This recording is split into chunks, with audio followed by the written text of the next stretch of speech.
2025년 2월 15일 토요일 일기.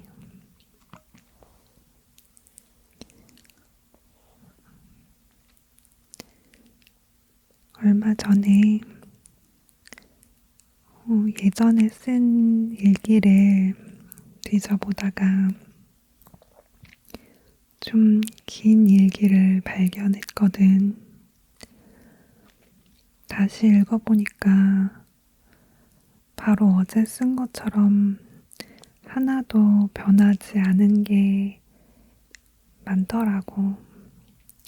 그런가 하면 이 부분은 조금 달라졌구나 하는 부분도 있었어.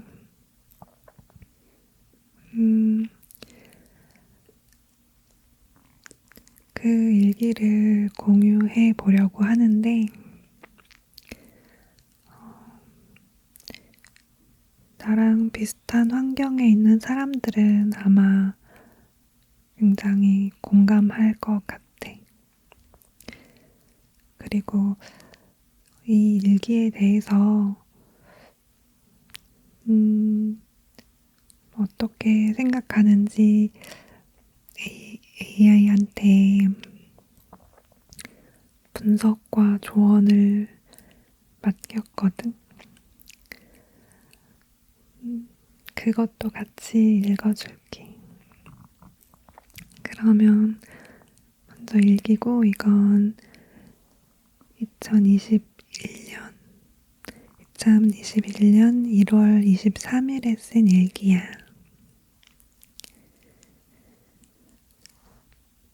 제목은 오랜만에 긴 일기.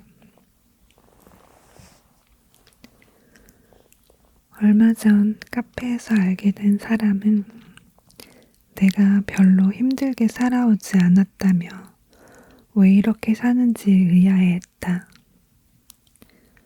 그 사람과의 대화는 내가 엄살이 심하고 노력을 하지 않아서 쉽게 해결될 수 있을 걸 문제를 키웠다고 생각하게 만들었다.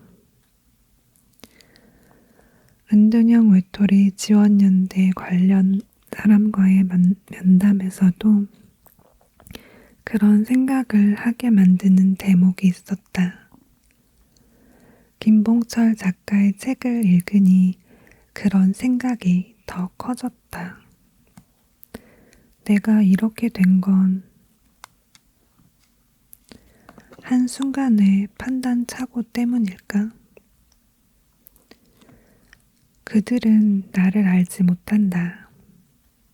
내가 어떤 기질을 타고났는지, 얼마나 예민한지, 어떤 일들을 겪었고, 얼마나 괴로웠는지, 내 몇 마디 함축된 말들로 다 알 수 없다. 무엇보다 꼭 누구에게 증명해 보일 필요가 없다는 것이다. 오랜 시간 나는 왜 이럴까 고민하면서 원인들을 찾는 데 집중했었다. 외부의 탓이라고만 할 수 없고 내 탓이라고만도 할 수 없다. 원인이 명확하게 찾아지는 것도 아니고 찾는다고 한들 그걸 아는 게 해결하는 데 큰 도움이 되는 것도 아니었다. 어쨌든 나는 힘들었고 여전히 힘들다. 전만큼 감정적으로 압도당하는 사파는 줄었지만 여전히 사회가 사람이 두렵다. 스스로도 잘 이해가 안 되지만 그게 꼭 이해해야 하는 문제인가 싶기도 하다. 힘들면 힘든 그대로를 인정해주고 싶어졌다. 아무리 하찮은 이유로라도 내가 힘들다면 힘든 것이다. 또 타인의 말 한마디에 쉽게 흔들렸구나 생각하며 더 몸을 사리게 된다. 그래, 내가 이래서 사람들과 섞이기 싫어했지. 이해받지 못하는 기분이 싫어서, 쉽게 내뱉는 말들이 싫어서. 그러다 전에 읽었던 책을 쓴 작가의 다른 책을 밀리의 서재에서 발견하고 읽어보았는데 작가는 나보다도 굴곡 없는 성장 환경이었지만 사회 불안장애를 비롯한 우울증과 공황장애를 앓고 자살 시도를 한 적이 있으며 계속 약을 먹으면서 이겨내고 있는 것을 보았다. 이겨낸 것보다 별 이유가 없어도 나보다 더 힘들 수 있다는 게 이상한 위안이 됐다. 내가 유난 떤 게 아니구나. 나 힘들어 해도 엄살 부리는 게 아니구나. 증상이 완화된다고 해도 작가처럼 꾸준히 약을 복용하고 싶은 마음은 없다. 심리상담 치료를 받고 싶은 마음은 있지만 비용이 부담되고 지금의 상태는 상담을 한다고 딱히 나아질 것 같지도 않다. 별로 나아지고 싶은 마음이 없는 것 같다. 나아지는 게 두렵다. 아무것도 안 할 수만 있다면 계속 적당히 힘들고 싶다. 어쩌면 벌써 나았는데 노는 게 익숙해서 힘든 척 하는 걸까? 그건 아닌 것 같다. 지난 가을 갑자기 에너지가 솟았을 때 뭐든 하고 싶어 했었으니까. 만약에 내가 그때 이런 선택을 했더라면 하고 아쉬워했던 부분들이 작가의 힘들었던 사회 경험을 보니 내가 두려워했던 그대로인 것을 보고 도전했더라도 이랬겠구나 싶다. 쉽게 지치고 금방 매너리즘을 느끼는 타입이라 하고 싶었던 일을 하게 됐어도 마찬가지였을 거란 생각이 든다.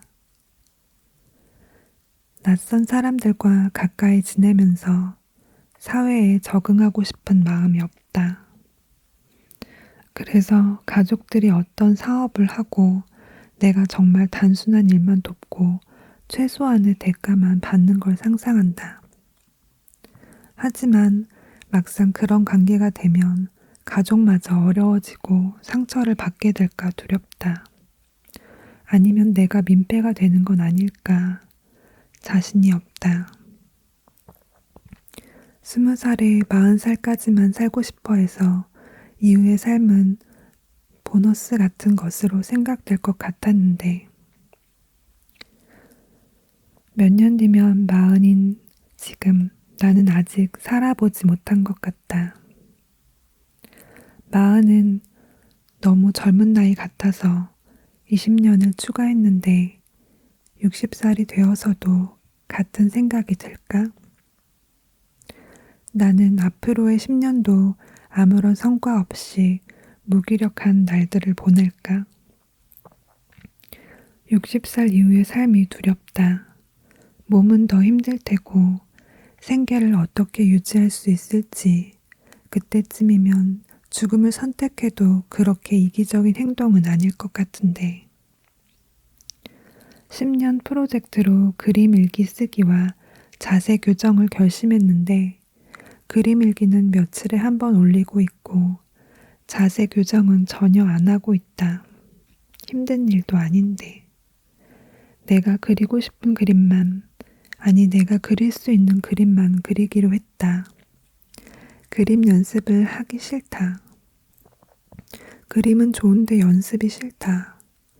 잘하기 위해 노력하는 과정이 싫다.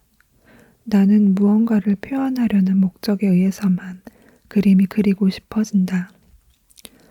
그래서 보고 그리거나 따라 그리는 게 너무 지루하고 무의미하게 느껴진다. 최근 팔로워가 자꾸 늘어나고 게시물에 댓글이 달리곤 하는데 기대를 하면서 들어가면서도 정말 늘어나 있으면 덜컥 겁이 난다.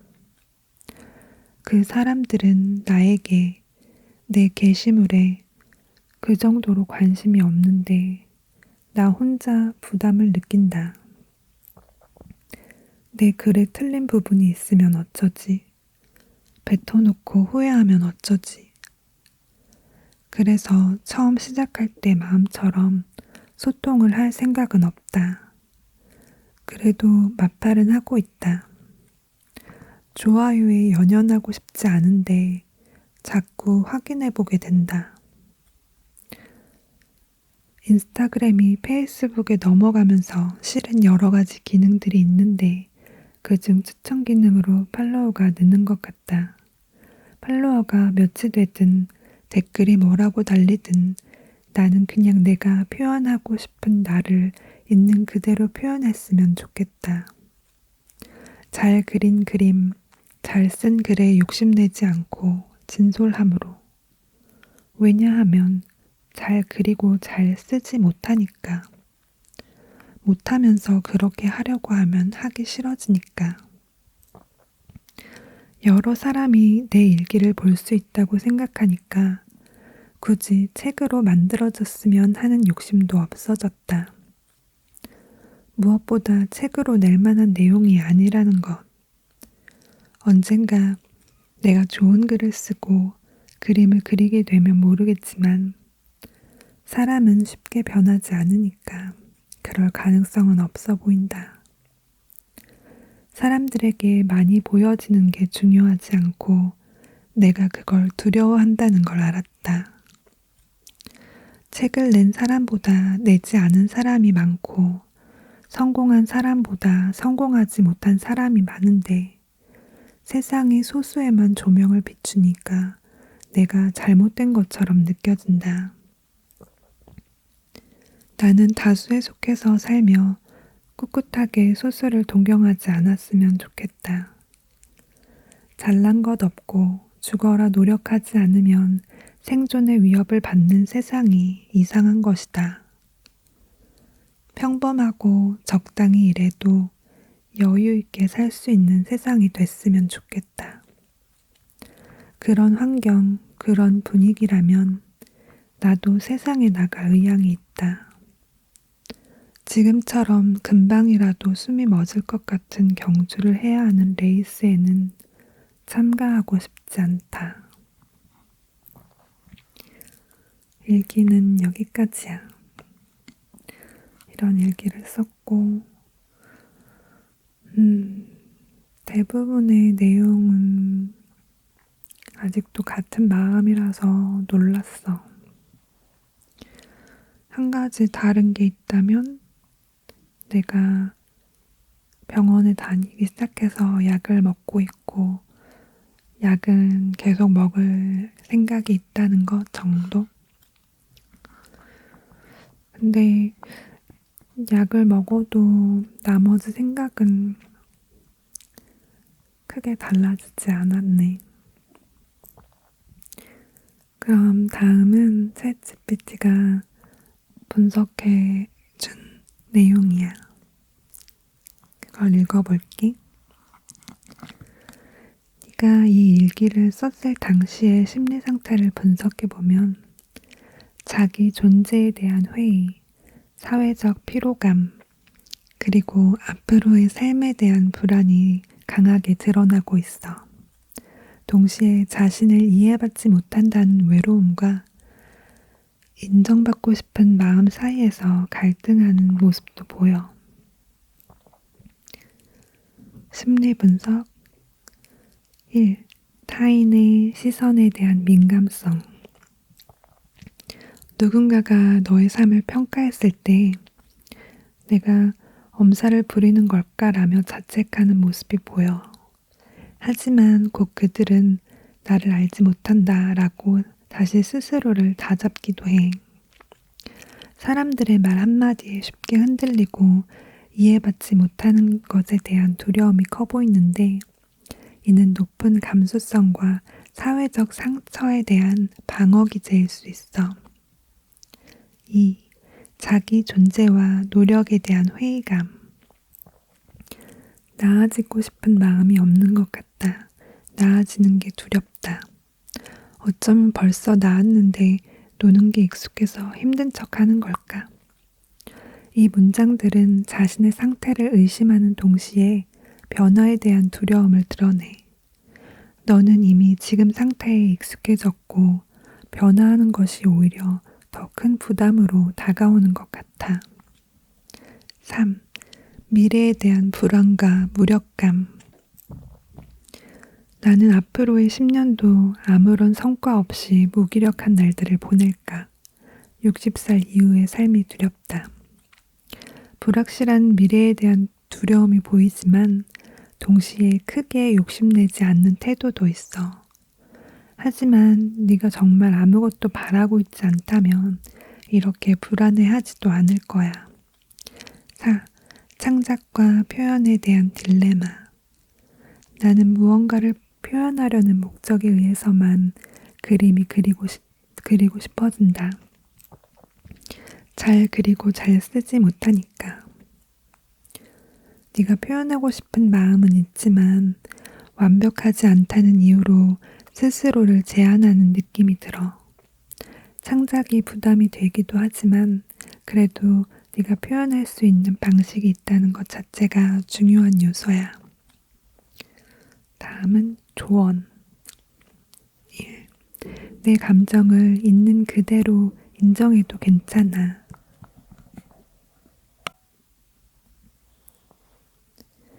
아무리 하찮은 이유라도 내가 힘들다면 힘든 것이다. 이 말이 맞아. 너의 힘듦을 남과 비교하지 마. 감정을 분석하고 의심하기보다는 그냥 내가 이렇게 느끼는구나 하고 받아들이는 게 심리적으로 훨씬 편해. 2. 변화에 대한 두려움이 있어도 작은 것부터 시도해보기. 나아지는 게 두렵다라고 했지만 네가 무조건 변해야 한다는 법은 없어. 하지만 정말 아무것도 하지 않으면 지금의 불안감은 계속될 거야. 예를 들어 자세 교정 같은 가벼운 습관부터 시작해보는 건 어때? 작지만 확실한 성취감을 느낄 수 있어. 3. 표현하는 걸 멈추지 않기. 네가 그림과 글을 통해 스스로를 표현하고 싶은 마음이 있다는 건 이미 세상과 소통하고 싶은 욕구가 있다는 거야. 완벽하지 않아도 사람들의 반응을 신경 쓰지 말고 네 방식대로 해봐. 진솔함을 중요하게 여긴다고 했으니까 잘하는 것보다 솔직한 표현이 너한테 더 의미 있을 거야. 4. 미래에 대한 불안을 당장의 작은 목표로 바꾸기. 60살 이후가 두렵다면 그때까지 해야 할 것보다 내년까지 할 수 있는 작은 목표를 정해보는 건 어때? 네가 했던 10년 프로젝트 같은 것들을 다시 부담 없이 시작해봐도 좋아. 네가 얼마나 고민을 많이 하고 깊이 생각하는 사람인지 느껴져. 스스로를 너무 몰아붙이지 말고 내 리듬대로 조금씩 나아가면 돼.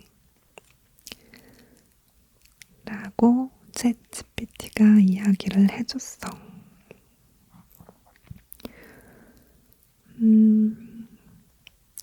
내가 마지막에 덧붙였던 평범하고 적당히 일해도 여유 있게 살 수 있는 세상이 됐으면 좋겠다. 그런 환경, 그런 분위기라면 나도 세상에 나갈 의향이 있다. 이 부분이 내가 너무 비현실적인 그런 바람을 갖고 있는 걸까 하고 다시 한번 질문을 해봤는데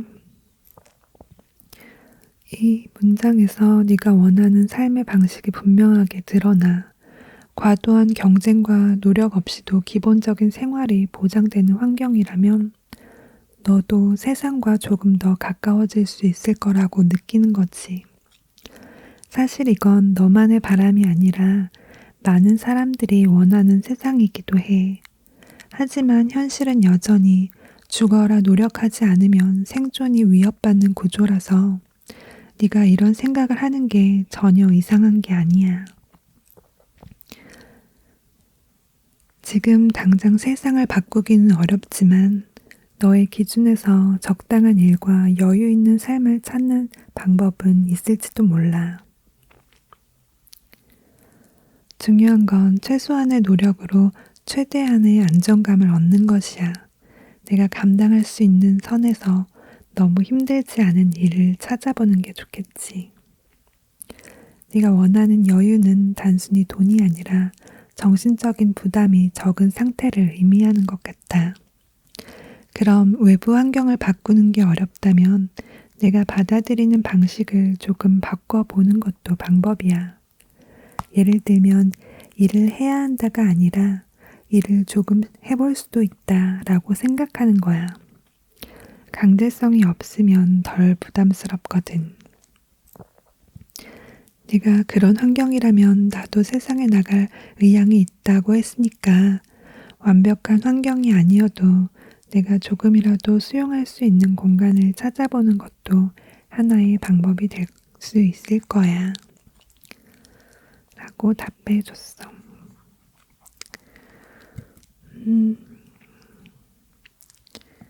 사실 오늘 본 일기는 아닌데 그냥 전부터 며칠 전에 이걸 보고 나서 뭔가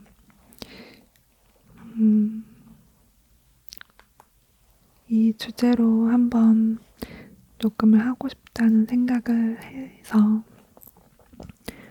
오늘 이렇게 나눠봤고 가끔씩 예전 일기나 아니면 최근에 고민 같은 거를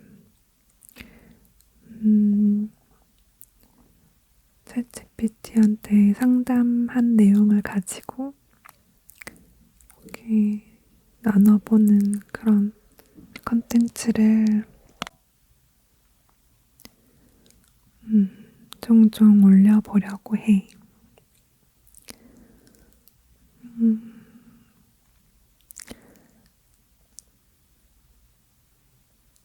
읽으면서 보니까 나는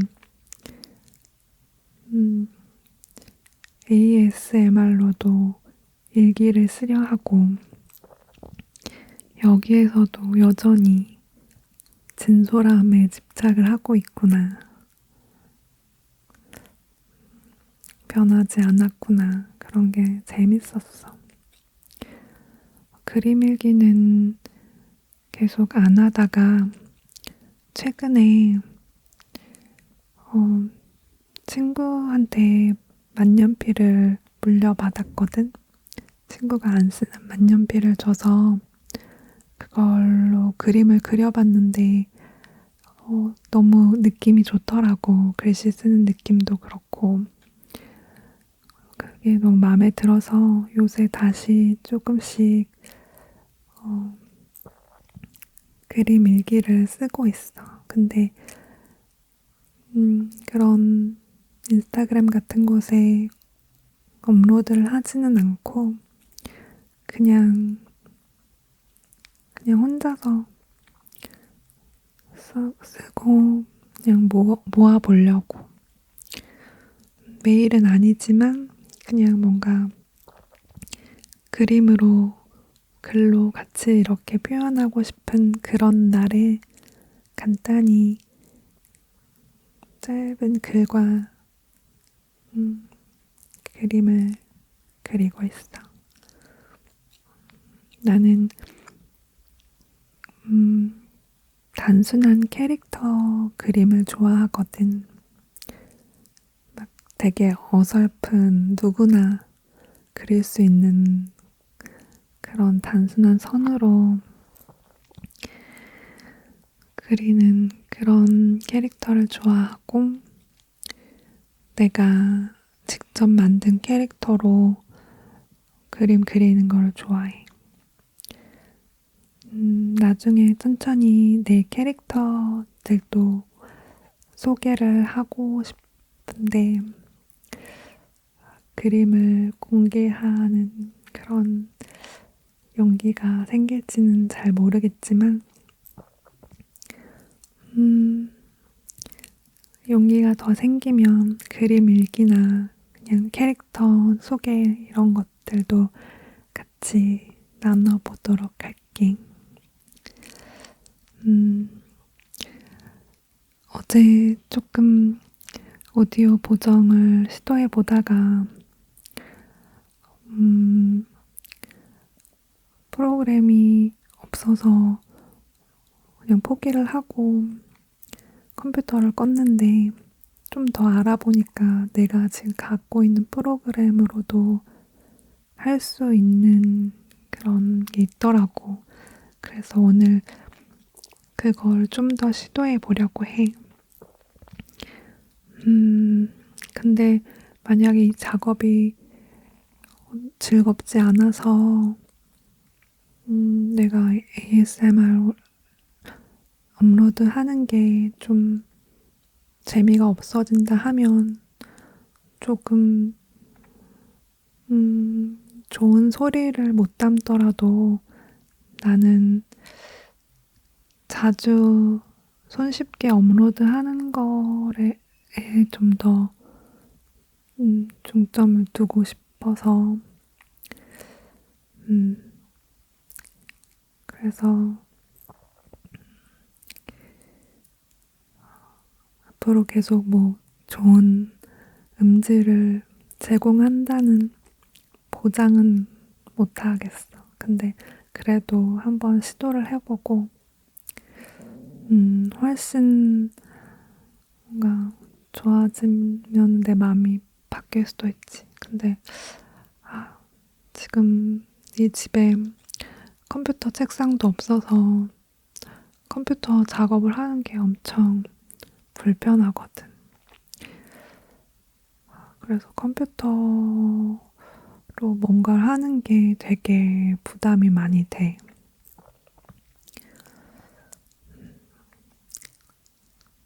그래도 시도는 한번 해봐야지. 얼마나 드라마틱한 차이가 있는지 한번 비교해보고, 별 차이가 없으면 그냥 하던 대로 하고, 음, 이렇게 선택적으로 해보려고.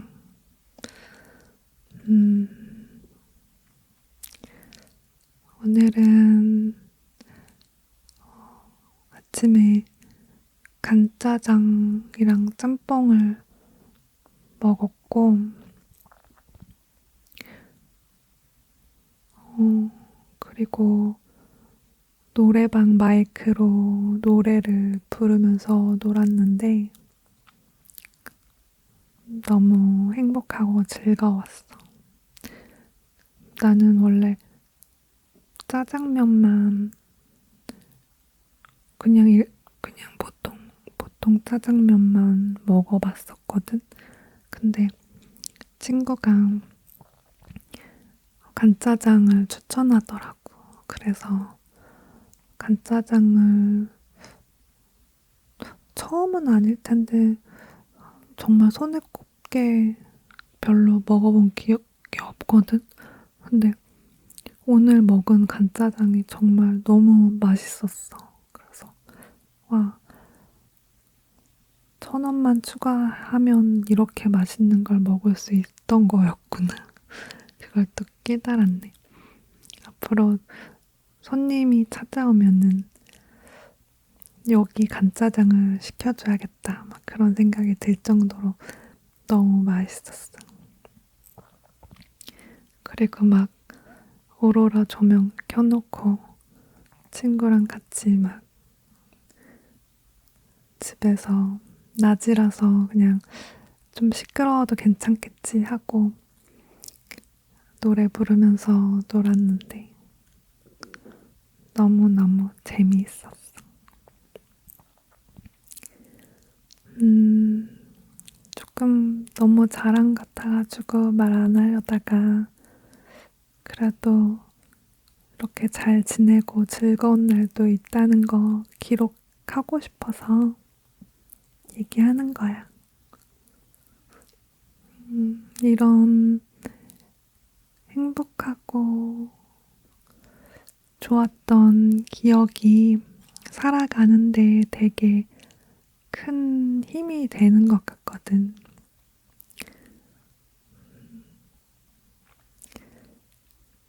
앞으로도 이런 소소한 행복을 많이 느끼려고 노력해 볼 거야. 내일도, 오늘도 내일도 또 즐거운 하루를 보낼 수 있으면 좋겠다. 그럼 다음에 또 올게.